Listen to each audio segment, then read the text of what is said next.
অতএব আজকের সমাজে যারা মুসলমান পরিচয় দিয়ে আল্লাহর আয়াতকে গোপন করে যারা মদকে জায়েজ করছেন, জেনাকে জায়েজ করছেন, মদের লাইসেন্স দিচ্ছেন, জেনার লাইসেন্স দিচ্ছেন, সুদের কারবার করছেন, তারা কি আবু জেহেলের লোক না মুহাম্মাদের লোক? কার লোক বলেন? কার লোক? আবু জেহেলের লোক। আমার বন্ধুগণ, সকল হারামকে আমরা না বলে ফেলবো, সকল হারামকে আমরা না বলে ফেলবো, সুদের কাছেও যাব না। এত দোয়া যায় কোথায়? মদ খায় অথচ আল্লাহ রাব্বুল আলামিন মদকে হারাম করলেন কেন? মদ খেলে পরে, মদ্যপান করলে তাল না মাতাল? বলেন তাল না মাতাল? কারণ মাতাল এই জন্য হয়ে যায়, সুখ নাই, শান্তি নাই। ওরা ভাবে মদ খেলে পরে কিছুক্ষণ হুঁশ থাকবে না, ঘুম হবে জুত মতো। কথা বোঝেন নাই? এই জন্য মদ খায়, মাতাল হয়ে যায়। কিন্তু মদকে আল্লাহ রাব্বুল আলামিন কেন হারাম করলেন? কি জন্য হারাম করলেন? মদ আছে যেখানে জেনা আছে সেখানে, জেনা আছে যেখানে খুন আছে সেখানে। মদের সঙ্গে জেনার সম্পর্ক, জেনার সঙ্গে খুনের সম্পর্ক, একটার সঙ্গে আরেকটার সম্পর্ক। আল্লাহ রাব্বুল আলামিন এই জন্য মদকে হারাম করে দিয়েছেন। অনেক রাত, গভীর রাত এক মদ্যপান করে দরজার সামনে সে ডাকতেছে, দরজায় নক করছে। বউ তো টের পাইছে স্বামী আমার মদ খাইছে, কারণ এই পৃথিবীতে একমাত্র সার্টিফিকেট দেবে স্ত্রী যদি বলে আমার স্বামী ভালো, আল্লাহ বলবেন ওই বান্দা আমার ভালো। আল্লাহু আকবার বলেন। সার্টিফিকেট চেয়ারম্যানের কাছ থেকে নেওয়ার দরকার নাই, বাড়িতে বউয়ের আগে সন্তুষ্ট করবেন। আবার বউদের যারা বউ আছেন, যারা স্ত্রী আছেন, স্বামীর কাছ থেকে সার্টিফিকেট নিয়ে নেবেন। আল্লাহ বলছেন স্বামী যদি বলে বউটা ভালো, আল্লাহ বলেন ওই বান্দি আমার কাছে ভালো। আবার যদি বউ যদি বলে আমার স্বামীটা ভালো, আল্লাহ বলেন ওই বান্দাটা আমার কাছে ভালো। যেরকম সুবহানাল্লাহ। কারণ বউ জানে আমার স্বামী কত নাম্বার লুচ্চা। বউ জানে, বউ জানে না? জানে। রাত ৩টার দিকে দরজার কাছে চলে গেছি, মদ খেয়ে দরজায় ডাক দিচ্ছে। বউ তো টের পাইছে আমার স্বামী আমার লোডেড হয়ে আছে, দরজা খুললে থাপ্পড়ও মারতে পারে। বড় একটা ছেলে আছে, ছেলেকে ডাক দিয়ে বলে বাপ ও তোর বাপ আসছে ডাকতে, দরজা খুলতে হবে। ছেলেকে সাথে করে নিয়ে দরজার কাছে গিয়ে দরজা খুলছে, চোখ লাল টকটকা। মদ খেলে তার সিমটম কিসে প্রকাশ পায় বলেন? চোখে প্রকাশ পায়। বিড়ি খেলে সিমটম কোথায় প্রকাশ পায়? ঠোঁটে। পাপ করবেন, পাপ আপনাকে ঘেরাও করবে। বালা মান কাসাবা সাইয়্যাতান ওয়া হাতাত বিহি খাতিআতুহু, পাপ আপনাকে ঘেরাও করে ফেলবে। লাল টকটকে চোখ নিয়ে দরজার সামনে দাঁড়ায় আছে, বউটা দেখে ভয়ে থরথর করে কাঁপতেছে। এবার বলছে স্বামী আমার ভিতরে ঢোকেন। দরজায় খোলার সঙ্গে সঙ্গে বউয়ের দিকে তাকায়া মদ্যপান মদ্যপ সে মুসকে মুসকে হাসি মেরে বলে, বউকে লক্ষ্য করে বলছে আম্মা আসসালামু আলাইকুম। বউয়ের কাছে মেজাজ খারাপ হইয়া, তোমার কি হোশ একটুও নাই? তুমি আমারে মা বলে ডাকো, যুবক একটা ছেলে পাশে দাঁড়ানো, তার সামনে লজ্জা করো না তোমার? ছেলের দিকে তাকায়া বলতেছে দুলাভাই আসসালামু আলাইকুম। হেড অফিস তো ঠিক নাই, মাথা সবাই এলোমেলো হয়ে গেছে। আজকে সেই মদের বোতল নিয়ে কোন আলেম ওলামা বসে না, মদের বোতল নিয়ে তারাই বসে যারা মদের আইন পাশ করে। ঠিক কিনা?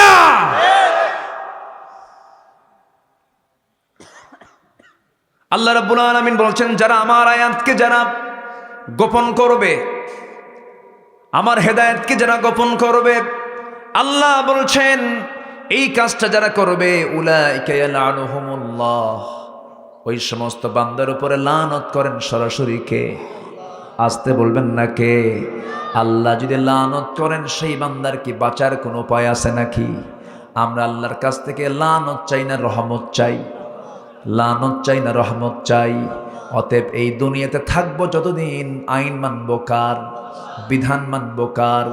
দল করে যাব কার? আসতে বলেন দল করে যাব কার? সেই দলের নামটা কি? আরো জোরে, আরো জোরে, আরো জোরে, আরো জোরে।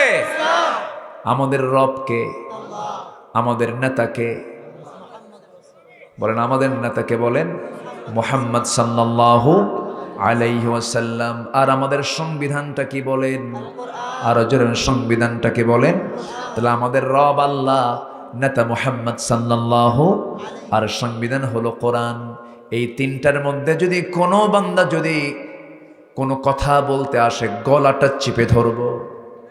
ঠিক কিনা?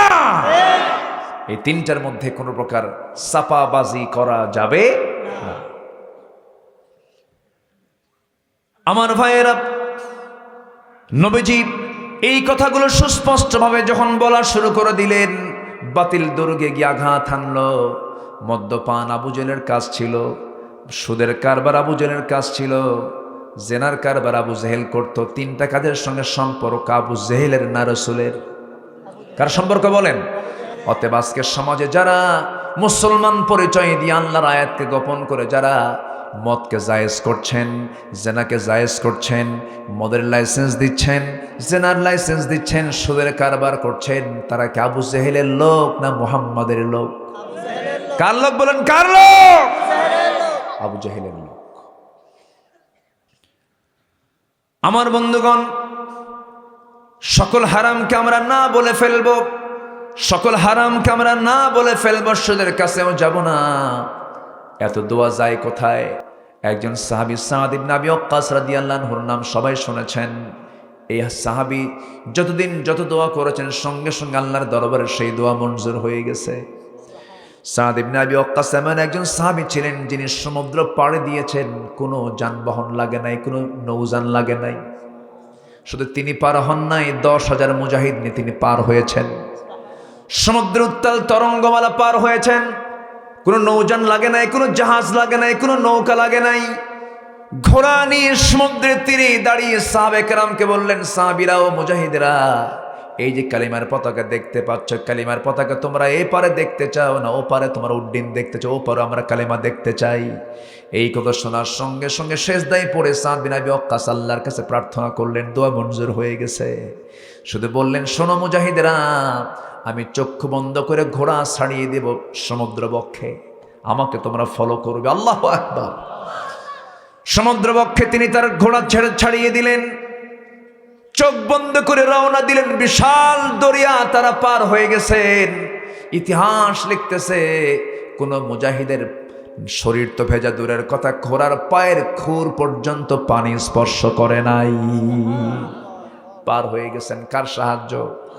আসতে বলবেন না, কার সাহায্য? আল্লাহর সাহায্য। সমুদ্রের ওপারে গিয়ে বললেন, ও দিনের পথের মুজাহিদেরা, এই যে আমরা বিশাল তরঙ্গমালা পার হলাম, সমুদ্রের বিশাল বড় উত্তাল ঢেউ আমরা পার হলাম, কারো কোনো সামান পড়ে গেছে নাকি? সমুদ্রের বক্ষে কোনো কিছু হেরে গেছে নাকি? বলো। একজন বলছে, আমার পানির মশক পড়ে গেছে। সঙ্গে সঙ্গে তিনি সমুদ্রকে লক্ষ্য করে বলছেন, তোর ক্ষমতা নাই দিনের পথের মুজাহিদের কোনো সামান তুই হজম করবি। একটা ঢেউ এসে ধাক্কা মেরে ওই ঢেউয়ের সঙ্গে পানির মশক ওই ব্যক্তির হাতের মধ্যে চলে আসছে। জোরে বলি সুবহানাল্লাহ। কার সাহায্য? আসতে বলবেন না, কার সাহায্য? আল্লাহর সাহায্য। সামনে সন্ধ্যা হয়ে গেছে, পার হয়েছেন। সামনে বিশাল হিংস্র জন্তুর বসবাস করা জঙ্গল। সেই জঙ্গলে যখন সন্ধ্যা হলো, কেমন করে থাকবেন? হিংস্র জন্তুর আক্রমণ থেকে রক্ষা পাবেন কেমনে? এবার করলেন কি, সেই জঙ্গলের ভিতরে একটা উঁচু জায়গায় সাদ ইবনে আবি ওয়াক্কাস দাঁড়ায় বললেন, ও বনের পশুরা শোনো, আমরা হলাম রাসূলুল্লাহর সাহাবী। যেরকম সুবহানাল্লাহ।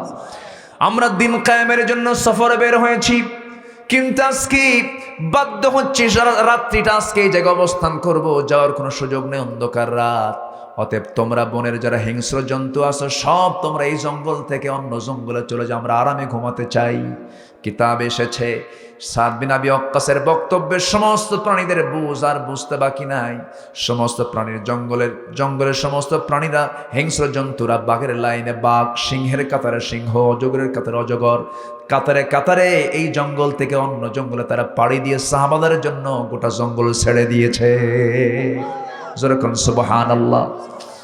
আমার ভাইয়েরা, এই সাদ বিন আবি ওয়াক্কাস যা দোয়া করেছেন সেই দোয়া কবুল হয়ে গেছে। যখন বলা হলো, সাদ তোমার এই দোয়া কবুলের রহস্য কি বলো?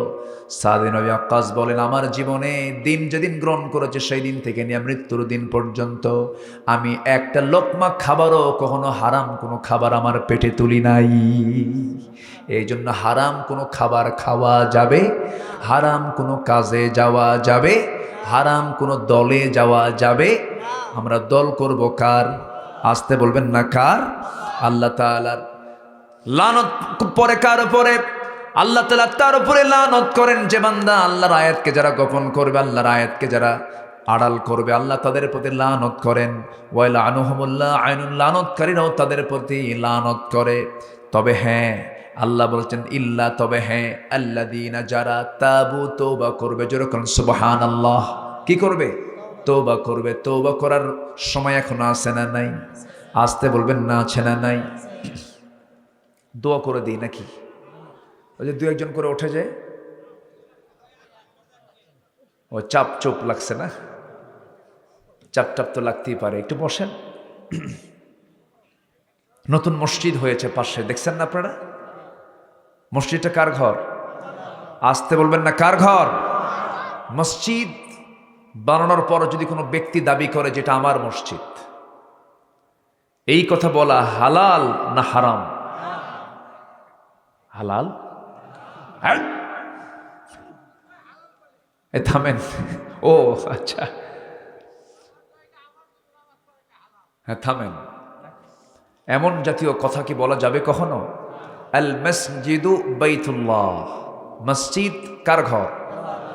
আসতে বলবেন না, কার ঘর? আল্লাহর ঘর। যদি কেউ বলে এটা আমার জায়গা, এটা আমার জায়গা, এমন জাতীয় কথা বললে সে হালাল কথা বলল না হারাম কথা বলল?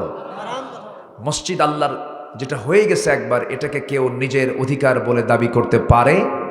আসতে বলবেন না, পারে। উচিত যারা এই জাতীয় কথা বলে তাদেরকে ঘাড় ধাক্কা দিয়ে মসজিদ থেকে বের করে দেওয়া দরকার। ভাবতেছেন হুজুর কোনো খবর রাখে না? হুজুরদের কাছে সব খবর থাকে। সম্মানিত ভাইয়েরা, আমার দেশে মসজিদ বেশি দরকার না মুসল্লি বেশি দরকার? এখন আমার দেশে মসজিদ বেশি না মুসল্লি বেশি? মসজিদই বেশি। মসজিদ মডেল বানায় লাভ নাই, মুসল্লি মডেল বানাতে হবে। মুসলমান মুসল্লি মডেল হতে হবে। আমার নবীর মসজিদ ছিল কাঁচা না পাকা? বলেন, কাঁচা না পাকা? কাঁচা। শুধু কি কাঁচা? কি কাঁচা যে বেড়াটা খেজুর পাতার বানানো বেড়া, আর পিলার কি জানেন? খেজুরের কাণ্ড দিয়ে পিলার, খুঁটি। উপরের ছাউনিটাও ছিল খেজুর পাতা দিয়া। মেঝে কোনো পাকা ছিল না। সাহাবে কেরাম সেজদা দিতেন, কপালে মাটি লেগে থাকতো, মাটি। বেলাল আজান দিয়েছেন মাইকে না মুখে? মুখে। লোকটা ছিলেন কালো না ধলা? কালো। রাসূল ছিলেন সেরা সুন্দর, আর বেলাল ছিলেন সেরা কালো। সেরা কালো। কিন্তু মসজিদটা কাঁচা ছিল, কিন্তু ইমানটা ছিল পাকা। আজকের দুনিয়ার মসজিদগুলো হয়ে গেছে পাকা, আর কি বলে, ইমানটা হয়ে গেছে কাঁচা। কিন্তু কোনটা পাকা হওয়া দরকার? ইমানটা পাকা হওয়া দরকার। ইমানটা পাকা হলে পরে কেউ বলতে পারবে না এই মসজিদটা আমার। ঠিক কিনা বলেন? এই কথা কেউ বলতে পারবে না। তবে হ্যাঁ, মসজিদ হয়েছে ভালো কথা, কিন্তু এখন মুসল্লি কম হওয়া দরকার না বেশি হওয়া দরকার? বেশি হওয়া দরকার। এই গ্রামের বাসিন্দা কারা কারা একটু হাত তোলেন তো দেখি। এই গ্রামে বাড়ি, এই মসজিদের মুসল্লি কারা কারা একটু হাত তোলেন না দেখি। হাত তোলেন। জি, হাত নামান। আলহামদুলিল্লাহ। এই যে এতগুলো হাত উঠলো, সব কি মায়ের দুধ খায় নাকি? কেউ কি মায়ের দুধ খায়? সবাই তো যুবক, বয়স্ক মানুষ। এখানে ফরজ হয়েছে এমন মানুষের হাতটাই বেশি দেখলাম। কিন্তু আমি যদি বলি যতগুলো হাত উঠেছে, ফজর নামাজে যদি এখানে হাজির হন, মসজিদের সব কাতার ভরে যাবে কিনা বলেন? ভরে যাবে। কিন্তু মাহফিলে ঠিকই আসছেন, কিন্তু ফজরে হাজির হবেন না। তাহলে লাভ হলো কি? ভাই, কষ্ট পেলে আমি মাফ চাই, আমাকে বলতে হবে কথাগুলো। রাগ করতেছেন নাকি আপনারা? রাগ করা যাবে না ভাই। ওয়াজ শুনলাম, কিন্তু ফজর নামাজে মসজিদ আমি থাকলাম না, নামাজটা পড়লাম না।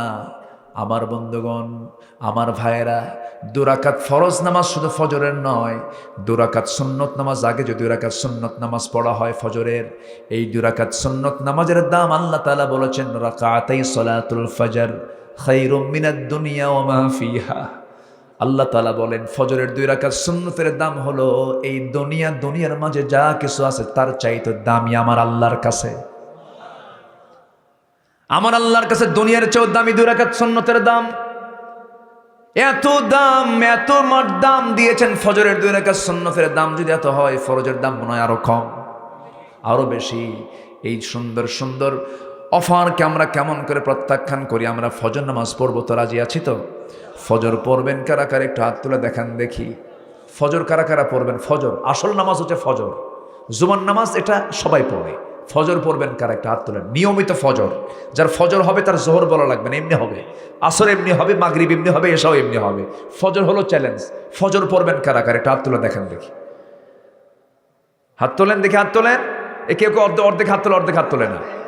ভালো করে তোলেন সবাই। এসেছি যখন মাহফিল অবশ্যই সফল হওয়া দরকার, নামাজ সফল। বলি ইয়া আল্লাহ আমাদেরকে ফজর, জোহর, আসর, মাগরিব, এশা, পাত আদায় করার তৌফিক তুমি আল্লাহ দিয়া দাও। জোরে বলি আমিন, আরো জোরে আমিন, আরো জোরে আমিন। হাত নামান। কষ্ট পেলেন? নামাজ পড়লে কার লাভ? আল্লাহ, আল্লাহ লাভ। উল্টা ওয়াজ বুঝলে তো সমস্যা। নামাজ পড়লে কার লাভ? ব্যক্তির লাভ, নিজের লাভ। আল্লাহর কোনো যায় আসে না, আল্লাহর কোনো যায় আসে না। সাইয়েদনা বেলাল আজান দিয়েছেন মাইকে না মুখে। সাহাবীরা নামাজ পড়েছেন পাকায় না কাঁচায়, কিন্তু ইমানটা ছিল কাঁচা না পাকা। কিন্তু আমাদের মসজিদগুলো শুধু পাকা হচ্ছে, ইমান তো পাকা হচ্ছে না। ইমান তো পাকা হওয়া দরকার। সাইয়েদনা বেলাল ইমান কেন পাকা হবে না? কারণ তিনি ইমান এনেছেন না পেয়েছেন? বলেন বলেন, এনেছেন না পেয়েছেন? আর আমরা ইমান আনছি না পাইছি? বলেন বলেন, আনছি না পাইছি? পাইছি। আমার বাপ থেকে আমি পাইছি। কিন্তু বেলালের বাপ তো তা ছিল না। বেলাল ইসলাম এনেছেন, ইসলাম কবুল করেছেন। ইসলাম যখন কবুল করেছেন তিনি ছিলেন গোলাম। উমাইয়ার কানে চলে গেছে। উমাইয়া বলছে, বেলাল শুনলাম তুই কালিমা পড়ছিস। বেলাল বলছেন, ও আমার মনিব, আপনি শুনবেন কেন? আমি আপনাকে জাহান্নাম থেকে বাঁচাতে চাই, আমি আপনাকে দাওয়াত দিচ্ছি লা ইলাহা ইল্লাল্লাহ। এমন খেপে গেছে উমাইয়া, বলছে আজকে তোকে মেরেই ফেলবো। যা। গলার ভিতরে খেজুরের পাকানো রশি গলায় বেঁধে দিয়া টেনে হেঁচড়ে জীবজন্তুর মতো করে টেনে টেনে বের করে নিয়ে এসে বাত্তা কুরাইশ নামক জায়গায় তাকে চিৎ করে শোয়া রাখতো প্রত্যেকটা দিন। এবার ওমরার সময় রমজান মাসে আমার সফর ছিল মক্কায়। আমার এক বন্ধু ঘোরাতে ঘোরাতে নিয়ে বলছে, বন্ধু এই জায়গাটা খুব মারাত্মক জায়গা। কি জায়গা বলো? এই জায়গাতেই প্রত্যেকটা দিন উমাইয়া বেলালকে নিয়ে এসে বুকে চাপা দিয়ে তাকে নির্যাতন করত। ওই জায়গায় দাঁড়ায় আমি আমার চোখের পানি আমি আটকাতে পারি নাই। বেলালকে সেই জায়গায় শোয়া রাখতো, বুকের উপরে পাথর চাপা দিত। মাঝে মাঝে বেলাল দম আটকে যেত, কিন্তু মুখ থেকে তার বের কখনো বন্ধ হতো না। আল্লাহ আহাদ, আল্লাহ সামাদ, লাম ইয়ালিদ ওয়া লাম ইউলাদ ওয়া লাম ইয়াকুল লাহু কুফুয়ান আহাদ। বারবার তিনি বলতেন। সঙ্গে সঙ্গে উমাইয়া করতো কি? সেই সময় গলা চিপে ধরতো। একদিন করলো কি? উমাইয়া বাম হাত মুখের মধ্যে ঢুকে দিয়া টান মেরে জিহবা বের করে বাবলা গাছের কাটা জিহবার ভিতরে ঢুকায় দিয়েছে। ফিঙ্কি দিয়ে রক্ত পড়তেছে। বলতেছে, বেলাল আল্লাহর জিকির করবি কেমনে? তোর জিহ্বা অচল করে দিয়েছি। সঙ্গে সঙ্গে বেলাল ডান হাতের শাহাদ আঙ্গুল উঁচু করে বলতেছে, উমাইয়া আমার জিহ্বা বন্ধ করলে হবে কি? আমি আমার আল্লাহর নামটা আমার দিলের মধ্যে আমি অঙ্কন করে নিয়েছি। বেলালে এমন দৃশ্য নবীজি সহ্য করতে পারলেন না। আমার নবীজি বলছেন, আবু বকর, আল্লাহ তোমাকে প্রচুর সম্পত্তির মালিক বানিয়েছেন, যাও আমার বেলালকে মুক্ত করে আনো। আল্লাহ তোমার জন্য আল্লাহ 8টা জান্নাতের দরজা উন্মুক্ত করে দিবেন। আবু বকর চলে এলেন। স্বর্ণ মুদ্রাগুলো উমাইয়ার মুখে নিক্ষেপ করে লোভী উমাইয়াকে স্বর্ণ মুদ্রা বুঝাইয়া দিয়া বেলালকে মুক্ত করে আনলেন, নবীর সামনে হাজির করলেন। আমার নবীজি তাকে জড়িয়ে ধরলেন। জড়িয়ে ধরে মাথা থেকে পা পর্যন্ত তাকায় দেখেন 1 ইঞ্চি জায়গা বাদ নাই যেখানে উমাইয়ার পিটন তার দেহে পড়ে নাই। রক্তাক্ত দেহ দেখে কালো মানুষ আরো জখম হয়ে গেছেন। এবার বলছেন, বেলাল রে, তুই কি জানিস তোর যে দেহের রক্ত জমিনে পড়েছে, বেশি দিন দূরে নয় এই জমিনেই তুই দেখতে পাবি আল্লাহর দ্বীন কায়েম হয়ে গেছে। জোরে কোন সুবহানাল্লাহ। আমার রাসূল তাকে খুব ভালোবাসতেন, বেলাল রাসূলকে খুব ভালোবাসতেন। সারা জীবন বেলাল আজান দিয়েছেন রাসূলকে দেখে দেখে। আজান তিনি তখন সেই সময় শুরু করতেন যখন নবী তার সামনে এসে বসতেন। আশহাদু আন্না মুহাম্মাদার রাসূলুল্লাহ যখন বলতেন হাত থেকে কানটা টান দিতেন, টান দিয়ে রাসূলকে দেখে দেখে ইঙ্গিত করে করে বলতেন আশহাদু আন্না মুহাম্মাদার রাসূলুল্লাহ। রাসূলকে দেখে দেখে আজান দিয়েছেন। কিন্তু সেই বেলাল যখন দেখতে পেলেন রাসূল দুনিয়াতে নাই, বেলাল পাগলের মতো হয়ে গেছেন, মদিনায় থাকেনি নাই তিনি, মদিনায় থাকতে পারলেন না। সবাই মিলে বলে ফেললো, বেলাল সারা জীবন তুমি আমাদেরকে আজান শুনিয়েছ, হৃদয়টা জড়িয়ে দিয়েছ, রাসূল মারা যাওয়ার পর তুমি আজান দাও না কেন? বেলাল মাঝে মাঝে বলতেন, ও আমার ভাইরা, সারা জীবন আজান দিয়েছে রাসূলকে দেখে দেখে, যে মদিনায় রাসূল বেঁচে নাই সেই মদিনায় আমি বেলাল আর কখনো আজান দিতে পারবো না, রাসূলকে না দেখে আমি আজান দিতে পারবো না। আমার ভাইরা, এই জন্য আমরা আজান শুনবো, শোনার সঙ্গে সঙ্গে কোথায় যাব বলেন? মসজিদের দিকে যাব, নামাজটা পড়বো কয় ওয়াক্ত বলেন? 5 ওয়াক্ত বলবো। একা পড়বো না জামাতে পড়বো? বুঝে পড়বো না না বুঝে পড়বো? সাহাবায়ে কেরাম কত কষ্ট করে নামাজ পড়েছেন, কি মজা নামাজ তারা নামাজের মধ্যে পেয়েছেন। নামাজের মধ্যে মজা না পেলে তো নামাজ আসবে না, ভালো লাগবে না। আমার নবীজি জাতুর রেকায় অংশগ্রহণ করেছেন, রাত্রেবেলা তাঁবুতে শুয়ে আছেন, বিশ্রাম নিচ্ছেন। দুজন সাহাবীকে বললেন, আব্বাত আম্মার পাহারায় থাকো, সত্য যেন আক্রমণ না করতে পারে। দুজন সাহাবীকে দায়িত্ব দিয়েছেন আব্বাত আম্মার। এর মধ্যে আম্মার বলছেন, ভাই আব্বাত, আমার চোখে ঘুম চাপছে, আমি একটু ঘুমাচ্ছি, তুমি একটু পাহারা দাও। সাইয়েদনা আব্বাত করলেন কি, তরবারি নিয়ে দাঁড়ায় থাকতে থাকতে দেখেন কোনো শত্রুর কোনো গতিবিধি লক্ষ্য করা যাচ্ছে না। ভাবলেন তাহাজ্জুদের সময় বসে থেকে লাভ কি, তাহাজ্জুদের নামাজটা পড়ি। ইমানদারের জন্য লোভনীয় নামাজ হলো তাহাজ্জুদ। লোভনীয় নামাজ কি বলেন? তাহাজ্জুদ। ওযু বানায়া আব্বাদ রাদিয়াল্লাহু আনহু নামাজে দাঁড়ায় গেলেন। নামাজ যখন শুরু করেছেন, শুরু করার মাত্রই দূর থেকে শত্রু তাকে তাক করে ফেলে, তাকে লক্ষ্য করে একটা তীর মেরেছে, ডান পায়ে লেগেছে। নামাজ ছাড়তেছেন না, রুকু করলেন, সিজদা দিলেন। দ্বিতীয় রাকাত আবার দাঁড়ালেন, দাঁড়ায়া সূরা কিরাত পড়ছিলেন, আরেকটা তীর এসে বাম পায়ে লাগলো, বাম পা থেকে রক্তগুলো গড়ে গড়ে পড়ছে। ঘুমন্ত সাহাবী জায়গা পেয়ে বলছেন, আব্বাদ কি করো? শত্রু তোমাকে অ্যাটাক করে ফেলেছে, নামাজ ছাড়তেছেন না আব্বাদ। নামাজ পড়লেন, রুকু করলেন, সিজদা দিলেন, তাশাহুদ পড়ে সালাম ফেরার পর বলছে, ভাই আম্মার, আমি টের পেয়েছি শত্রু আমাকে তীর মেরেছে, আক্রমণ করেছে। কিন্তু ভাই সত্যি একটা কথা বলি, নামাজ যখন পড়ছিলাম, নামাজের মধ্যে এত মজা পাচ্ছিলাম যেন আল্লাহ আমার সঙ্গে সরাসরি কথা বলতেছেন। আল্লাহর সঙ্গে কথা আমি বন্ধ করি কেমনে? চরম একটা লোভনীয় সময় আল্লাহ আমার সঙ্গে কথা বলছেন, এই জন্য আমি নামাজ ছাড়তেছিলাম না। আমার মন চাচ্ছিল তৃতীয় তীরটা যদি আমার বুক ভাব লক্ষ্য ভেদ করে যদি আমার তীরটা যদি এসে বুকে লাগতো, আমি শহীদ হয়ে যেতাম, কিন্তু মুহাব্বতের নামাজ আমি কখনো ছাড়তে পারতাম না। নামাজের মধ্যে মজা দরকার আছে না নাই বলেন? মজার পেতে হবে, নামাজের মধ্যে তৃপ্তি পেতে হবে, সময়টা নিয়ে নামাজটা পড়তে হবে। 2 রাকাত নামাজ পড়তে মিনিমাম 15 মিনিট সময় নেওয়া দরকার, 10 মিনিট সময় নেওয়া দরকার। আমি এইবার মদিনায় যখন কিয়ামুল লাইলে দাঁড়ালাম, 80 বছর 90 বছরের ইমাম, বুড়া মানুষ, মদিনার ইমাম, নামাজে দাঁড়িয়েছি। কিয়ামুল লাইল, তারাবির পরে কিয়ামুল লাইল রাত 1টায় শুরু হয়ে যায়, সেহরির আগ পর্যন্ত কিয়ামুল লাইল শুরু হয়ে যায়। ইমাম সাহেব নামাজ পড়াচ্ছিলেন, নামাজের মধ্যে দেখতে পেলাম 2 রাকাত নামাজ তিনি পড়ালেন। 2 রাকাত নামাজ শেষ হতে সময় লেগেছে 35 থেকে 40 মিনিট। সুবহানাল্লাহ বলবেন না? নামাজের মধ্যে মজা পাওয়ার দরকার আছে না নাই বলেন? মজা পেতে হবে। নামাজ আমরা পড়বো, জোরে বলি ইনশাআল্লাহ।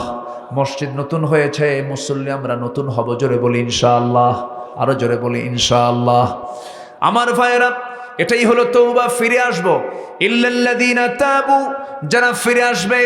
আমার বন্ধুগণ, পাপ তো হতেই পারে, মদের আসরে বসেছেন, মদের আসরে আর বসবো না, জেনা করেছেন আর জেনা করবো না, এমন চিন্তা যদি কোনো বান্দা মাথায় নিয়ে নেয়, আল্লাহ বলেন, বান্দা তোর যত গুনাহ আছে সমস্ত গুনাহগুলো আমি আল্লাহ রাব্বুল আলামিন মাফ করে দেব, জোরে বলি সুবহানাল্লাহ। একজন মহিলা সাহাবীর কথা মনে হয়ে গেল। সেই মহিলা সাহাবী জেনা করে ফেলেছেন, জেনার মতো গুনাহ করে অনুতপ্ত হৃদয়ে নিয়ে নবীর সামনে এসে বলছেন, হুজুর আমি জেনা করে ফেলেছি। রাসূল বললেন, না তুমি করো নাই। না হুজুর আমি জেনা করেছি। না তুমি করো নাই। না হুজুর জেনা করেছে। না তুমি করো নাই। 3টা বার মানা করলেন। সাহাবী বলছেন, হুজুর সত্যিকার অর্থে আপনি যতবার বলবেন মিথ্যা কথা বলবো না, আমি জেনা করে ফেলেছি। রাসূল বললেন, তাই যদি হয়, পেটে কোনো বাচ্চা আসছে নাকি? বাচ্চা আসছে, যাও সন্তান ডেলিভারি করে আসো। হুজুর যদি মরে যাই কিয়ামতের দিন আমি আসামির কাঠগড়ায় দাঁড়াতে হবে, হুজুর আপনি আমাকে শাস্তিটা দিয়ে দেন। রাসূল বলছেন না না, তোমার পেটে সন্তান আছে, সন্তান ডেলিভারি হওয়ার পরে তোমার উপর আইন কার্যকর হবে, যাও। ওই মহিলা সাহাবী বরাক্রান্ত হৃদয় নিয়ে বাড়িতে আসলেন, সন্তান ডেলিভারি হওয়া পর্যন্ত অপেক্ষা করলেন, সেজদায় পড়ে পড়ে কাঁদেন, তওবা করেন কার কাছে? আল্লাহর কাছে। সন্তান ডেলিভারি হওয়ার 3 দিন 2 দিন 5 দিন 4 দিন পর নাই, মাত্র একটা দিন পর নবীর সামনে হাজির হয়ে বলছেন, হুজুর এই হাজির হয়েছে, আপনি আমার উপর আইনটা কার্যকর করে দেন। রাসূল বলছেন, মহিলা সন্তান যে ডেলিভারি হয়েছে সন্তানটা জীবিত না মৃত? সন্তান তো জীবিত। রাসূল বললেন, কোনো ক্রমেই সম্ভব নয়, সন্তানের হক তোমার স্তনে আছে, সন্তানকে তৃপ্তি ভরে তুমি দুধ খাওয়াও, সন্তানকে তোমার লালন পালন করতে হবে। হুজুর আমি যে বাঁচবো তার গ্যারান্টি? রাসূল বললেন, আমি তোমার জন্য দোয়া করে দিচ্ছি, যাও। দেখুন রাসূল এমন রাষ্ট্র করেছিলেন, আসামি ধরার জন্য পুলিশ রামসিদা কোবরা কিছুই লাগলো না, জেলখানাও লাগলো না, বান্দা নিজে হাজির হয়ে যায় আসামি হয়ে বিচারপতির সামনে, একমাত্র কেবলমাত্র শুধুমাত্র কার ভয়ে? আমার নবীজি পাঠায়া দিলেন ওই মহিলা সাহাবী সন্তানকে দুধ খাওয়ানোর পাশাপাশি অন্য খাবার, অতিরিক্ত খাবারের প্র্যাকটিস গড়ে তুলে দুধটাকে টোটাল বন্ধ করে দিয়া 6 মাসের মাথায় সন্তানকে কোলে করে নিয়া তৃতীয়বারের মতো নবীর কাছে এসে বলছে, হুজুর আর আমাকে এবার ফেরত দিবেন না, এই যে সন্তান দুধ খাওয়া বাদ দিয়েছে, আপনি আমার উপর আইন কার্যকর করে দেন। রাসূল বলেন, সন্তানটা আমার হাতের মধ্যে তুলে দাও। সন্তান হাতের মধ্যে নিয়ে উঁচু করে ধরে বলছেন, ও সাহাবীরা, কোন সাহাবী আছো, এই সন্তানের লালন পালনের দায়িত্ব গ্রহণ করবে, ফাইয়া ফিল জান্নাতি কাহাতাইন, 2 নখের দূরত্ব আমার সঙ্গে জান্নাতে অবস্থান করবে। দৌড় মেরে কয়েকজন সাহাবী এসে সন্তানকে নেওয়ার জন্য দৌড়াদৌড়ি করে একজন সাহাবীর কোলে রাসূল সন্তানকে উঠায়া দিলেন। এরপরে বলছেন, সাহাবীরাই মহিলাকে নিয়ে যাও, পর্দার পোশাক পরিয়ে দিয়ে বুক পর্যন্ত পুঁতে রেখে পাথর মেরে তাকে শেষ করে দাও। পাথর মারা শুরু হয়ে গেছে। সাইয়েদনা আলী পাথর মারতেছিলেন, কয়েক ফোঁটা রক্ত, ওই মহিলার রক্ত এসে ফিনকি দিয়ে তার হাতে এসে লাগলো। নবীর কাছে এসে বলছেন, হুজুর ওই মহিলার নাপাক রক্ত এসে আমার গায়ে এসে লেগেছিল। নাসিকা শিকায়া তুললেন, নাক শিকায়া তুললেন। রাসূল বলছেন, আলী কার রক্তকে নাপাক রক্ত বলো? তুমি কাকে তুমি লানত করছো?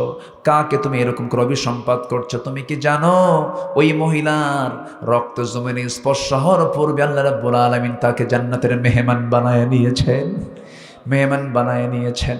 রাসূল বলছেন, যা হয়েছে যাও, এই মহিলার জানাজার আয়োজন করো। জানাজার দায়িত্ব কেউ পালন করবে না, আমি রাসূল নিজে তার জানাজার দায়িত্বের ভার আমি নিয়ে নিলাম। জোরে কোন সুবহানাল্লাহ।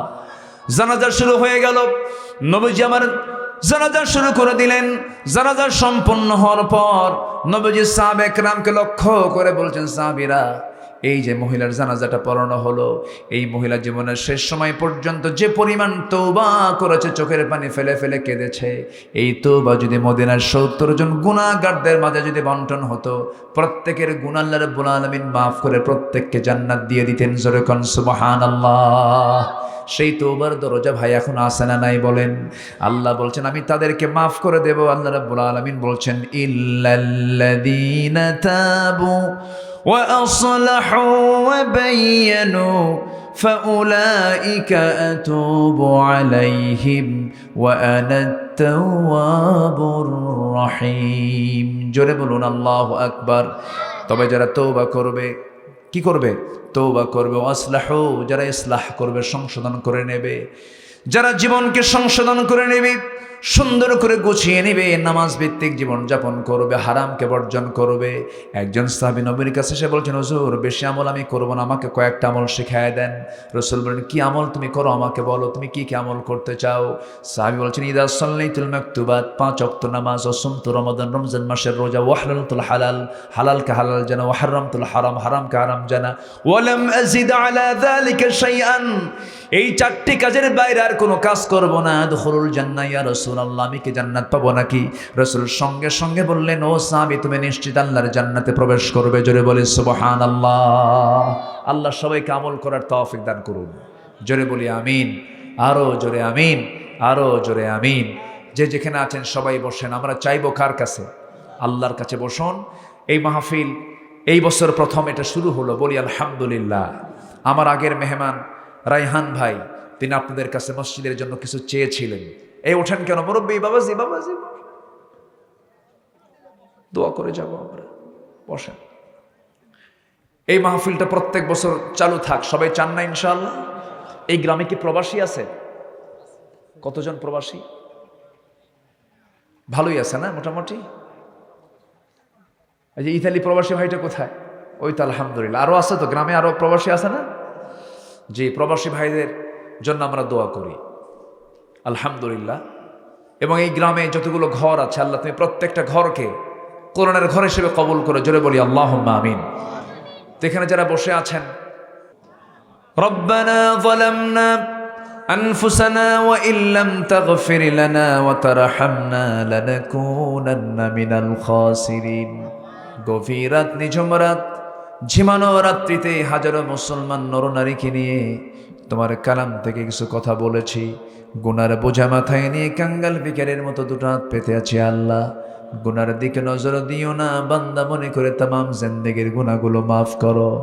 আব্বা আম্মা যারা চলে গেল, জিন্দেগির গুনাহগুলো মাফ করো। কবরগুলোকে জান্নাতের টুকরা বানাইয়া দাও।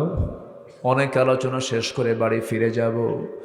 বউ দেখবো, ছেলে মেয়ে দেখবো, সব দেখবো রে, কিন্তু আব্বা আম্মাকে দেখতে পাবো না, কবরবাসী হয়ে গেছে।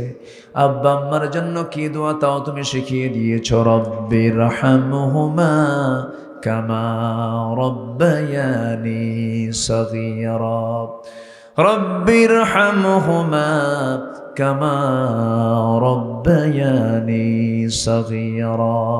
ও আল্লাহ, বিশেষ করে মাহফিলটার আয়োজন করলেন যারা, কষ্ট করে আসলেন যারা, বিনিময়ে কিয়ামতের কঠিন ময়দান, যেদিন কেউ কাউকে চিনবে না, মা পর্যন্ত সন্তানকে অস্বীকার করে বসবে, যেদিন মানুষ কাঁদতে কাঁদতে চোখের পানিগুলো ফুরে যাবে, চোখ থেকে রক্ত বের হওয়া শুরু হয়ে যাবে, সেই কঠিন মুসিবতের দিন এ মাহফিল সবার জন্য তুমি আল্লাহ নাজাতের মাধ্যম বানায় দিও। আল্লাহ, ও আল্লাহ, তোমার বান্দাগুলোকে নিয়ে এমন সময় হাত তুলেছি যে সময় দোয়া কবুলের সময়। আল্লাহ, তোমার বান্দাদের যত চাওয়া তুমি আল্লাহ দয়া করে পাওয়া করে দিও। আল্লাহ গো, এই গ্রামের কত মুরব্বী আজকে কবরবাসী হয়ে গেছে, আশেপাশে কত কবরস্থানে মাইয়াতরা শুয়ে আছে, সন্তানরা দোয়া করতেছে। আল্লাহ, যার যা প্রার্থনা তুমি আল্লাহ দয়া করে কবুল আর মঞ্জুর করো। কবরের সমস্ত আযাব মাফ করে দাও, কবরগুলোকে জান্নাতের টুকরা বানায়া দাও। আল্লাহ গো, তোমার বান্দাগুলোকে নিয়ে এমন সময় হাত তুলেছে, মুসলমানদের পায়ের তলায় মাটি নাই। ফিলিস্তিনকে বাঁচাও, ফিলিস্তিনবাসীকে বাঁচাও। মুসলমানদের বাইতুল আকসা তুমি আল্লাহ মুসলমানদের হাতে তুলে দাও। আয় আল্লাহ তাআলা, এই দুনিয়া ছেড়ে কোন দিন বিদায় নেব জানি না। ও আল্লাহ, ডান হাতে আমলনামা না আসা পর্যন্ত তুমি আমাদের কাউকে কবরে নিও না। কত লোককে বিদায় দিলাম, একদিন আমাকে মানুষ বিদায় দিয়ে দেবে রে। কত লোকেরা যারা যাই গেলাম, একদিন আমার জানাজায় সব হাজির হয়ে যাবে রে। মেহেরবানি করে তোমার কাছে প্রার্থনা করি, মরতে যখন হবে তুমি আল্লাহ শহীদ মৌত কপালে জুটাইয়া দিও। আয় আল্লাহ তাআলা, চক্কানোর এই গ্রামটাকে তুমি আল্লাহ দয়া করে কবুল আর মঞ্জুর করে নাও। ও আল্লাহ, মরবো কোন দিন জানি না, তবে যেদিন মরে যাব রে, টান মেরে ঘর থেকে বের করে দেবে, জীবনের শেষ গোসলটা হয়ে যাবে, মরাবো, সব দেখে দেখে চলে যাবে, আমাকে টেনে হেঁচড়ে কবরের দিকে নিয়ে চলে যাবে, গোসলটা বানাইয়া দেবে। আমার কাপড়গুলো খুলে নিয়া সেলাইবিহীন কাপড়, পকেটবিহীন কাপড় আমাকে পরাইয়া দেবে, মাথায় বাঁধন পায়ে বাঁধন দিয়া দিয়া রে কবরের দিকে নিয়ে চলে যাবে, কবরে শোয়া দেবে। এই দিন কোন দিন আসবে জানি না। আল্লাহ, তোমার কাছে ফরিয়াদ করি, তোমার পছন্দের বান্দা না হওয়া পর্যন্ত মরণ দিও না। কবরে যখন নিয়ে 24 ঘন্টা যাবে না, মাথার চুলগুলো খসে খসে পড়বে। 3 দিন যাবে না, চামড়াগুলো গলে গলে পোকার পেটের খাবার হবে। 7 দিন যাবে না, পেটের নাড়ি ভরে সব চোখ মুখ কান নাক দিয়ে বের হতে থাকবে, কিম্বুত কি মাকার চেহারা হয়ে যাবে। আমাকে নিয়ে কবরের দিকে ওই যে রেখে আসবে আল্লাহ, কেউ আর কোনোদিন খোঁজ নিতে যাবে না। দিন শেষে কেউ আমার বন্ধু নয়, দিন শেষে তুমি আমার একমাত্র বন্ধু রে আল্লাহ। তোমারা যারা বন্ধু বান্দারা যারা দান করলো, সবার দানকে কবুল করো, মসজিদকে কবুল করে নাও, কমিটিকে কবুল করে নাও। সবার নাম তো আমার জানা নাই, যার যা চাওয়া তুমি আল্লাহ পাওয়া করে দিও। মরণের সময় যখন চলে আসবি জবরে জারি করে দিও, লা ইলাহা ইল্লাল্লাহু মুহাম্মাদুর রাসূলুল্লাহ। আসসালামু আলাইকুম ওয়া রাহমাতুল্লাহি ওয়া বারাকাতুহু।